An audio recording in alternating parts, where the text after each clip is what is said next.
there's a lot the United States can learn from Cuba, and there's a lot that we can obtain through collaborations and through Cuban medicine. I'll give you a great example. There's a Cuban drug that treats diabetic foot ulcers. Many of us on this call are familiar with it. It's called Heberprot P. It's 83% effective in the treatment of diabetic foot ulcers. In the United States, upwards of 60,000 Americans every year have amputations as a result of diabetic foot ulcers, most of them African American. And that drug was not permitted into the United States until several months ago, where it's running through FDA tests. Could you imagine what a boom it would be if we can treat patients with Cuban medicine as opposed to amputation?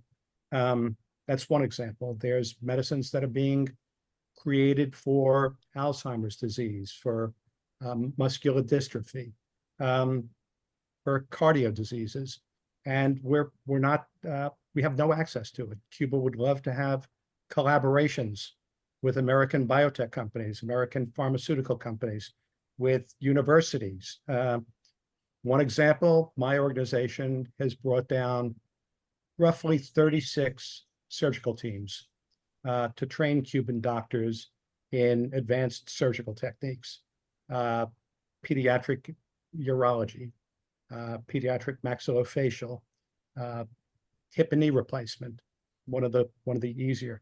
All of those exchanges have been stopped by SSOT. A lot of people don't know universities are not covered by liability insurance because Cuba is on the terrorist list.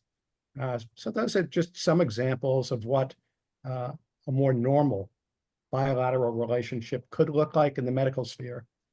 It's certainly not the entire issue.